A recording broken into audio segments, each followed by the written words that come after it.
You're going to love this kind of video because it's very, very short. This is Unit 1, Lesson 2.5. We're talking about translation of linear functions. So I hope that, that didn't come out right. Let's see what happened here. My bad. All right. Linear functions, which means the graph of them will always be a line. So the first thing we're supposed to do, this whole packet, multiple pages that you can get off of our calendar, but this packet is basically a review of Algebra 1. So I'm working through the first problem only just to get you started on it, but that should be enough to get you going, and if you have any questions, come see me. But first off, graph y equals 2x.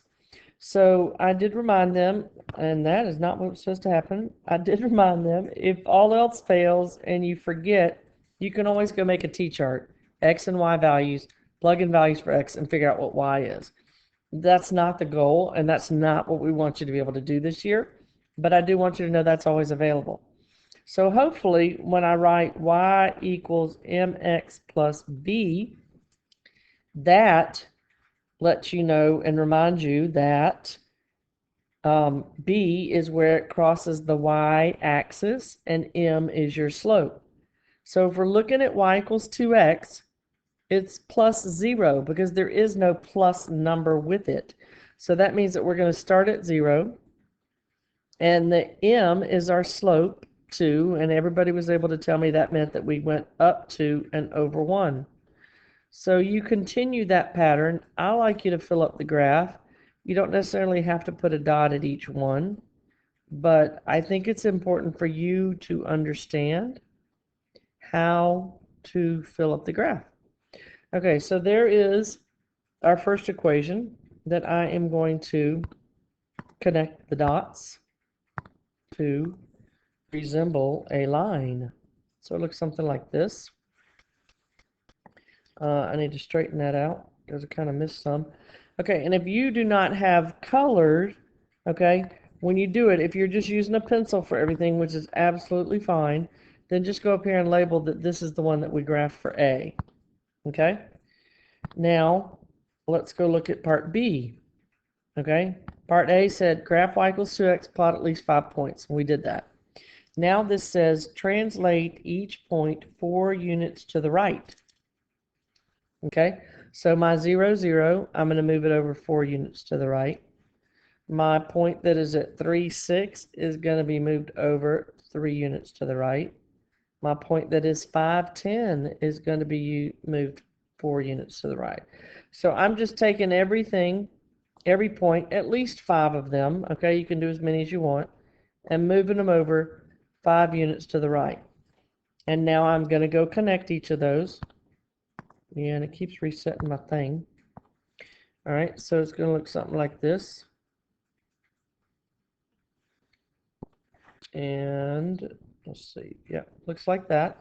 And again, all right, so this one is the answer to, I'm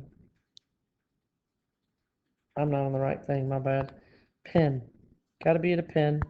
All right, and so this is going to be the answer to part B. So that's why I'm going to label that one B. So if you don't have different colors, especially, label which line goes with which part. So part A, we graphed y equals 2x.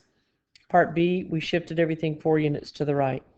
Write the equation in slope-intercept form. Well, that's what this is right here. This is slope-intercept form. So that means I'm going to write y equals, and everybody got 2x, but the next part was a little challenging. Remember that B is where it crosses the y-axis. This is the x-axis. This is the y-axis. So I don't want this point. I want that point down there, which is minus 8. Then it says factor out the common factor. So what do 2 and 8 have in common? Well, I hope y'all can tell me that that's a 2. And when I factor it out, that gives me x minus 4. Okay, that's all we're doing. What are the coordinates of the points to which 0, 0 is translated? So 0, 0 was here, and it got translated 4 units to the right. So what are the coordinates of that point? 4, 0. And last but not least, so that you'll know how to answer these questions when you see them, because you're going to kind of do the same thing each time, but you're going to have a little different answer on this last one. Where does the amount, what's the amount of my translation? The amount of my translation was 4. Where does the amount of the translation appear in the factored form of the equation? So here's my factored form, and where does the 4 appear? So you see it right there. And so what we're looking at and what you're going to determine each time you answer this is whether or not it's inside or outside the parentheses. And that's all it is.